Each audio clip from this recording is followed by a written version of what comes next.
came with performing in a new place.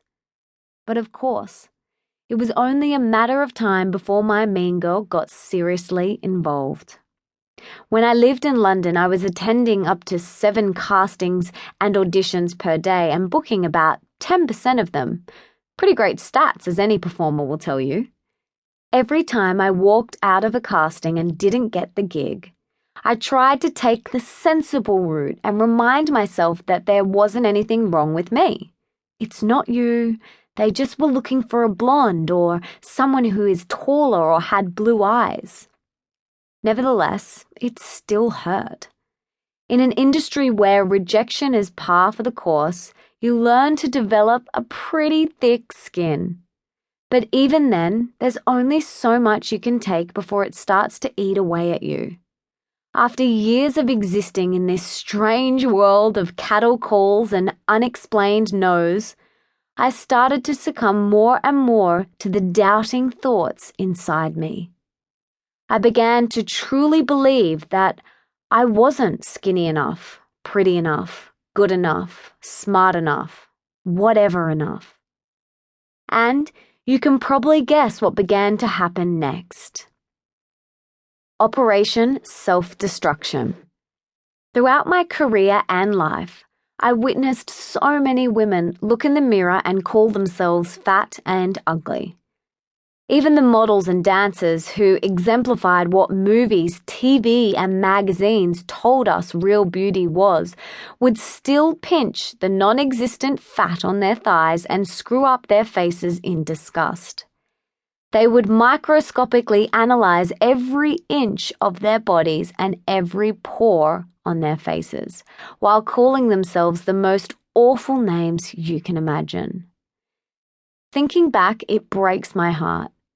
Because if all those girls could see was imaginary flaws, how then could we expect anyone else to be happy in their own skin? Being immersed in this environment planted a similar seed in my mind. Maybe I'm fat too. Maybe I'm not pretty enough either. Maybe I'm a worthless piece of crap as well. From there, things escalated pretty quickly. I developed disordered eating habits which I would battle for 4 years. I took up all sorts of unhealthy partying and binge drinking to distract myself from hunger and from the turmoil growing inside me. I threw myself into work in an obsessive and destructive way, and I surrounded myself with relationships that weren't serving me, and I wasn't serving them either. I also experienced my very first heartbreak. Up until then, I'd always had nice boyfriends, very lovely, kind, and caring. This one, on the other hand, was, well, less than stellar. After a couple of years with him, I found out he was cheating on me. Being cheated on was awful, to say the least. I had never felt such heartache in all my life.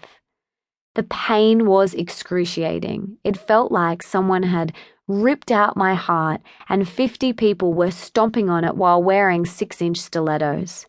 I was devastated, and I begged him to take me back, a telltale sign of the state of my self-esteem. But he didn't want me. Who could blame him? Within a week, I got scarily thin. I couldn't eat, sleep, or even work. All I did was lie in bed and cry. I couldn't stop thinking about it. About him. I sat in suffering and hosted one giant pity party for myself. Nothing could lift my mood. My usual go-to fallbacks, chocolate and vino, were suddenly unappealing, and even a tempting night out on the town couldn't snap me out of it. As well as nursing a broken heart, I also had to deal with the fact that my visa was about to expire, meaning I had to leave London, the place I had fallen deeply in love with, and move back home to Australia.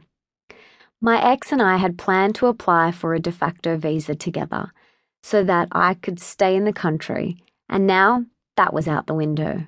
I had to pack up my life, leave everything behind, my friends, my thriving career, the awesome pay, and head deep into the dark woods of the unknown. The Australian dance industry is pretty sleepy compared to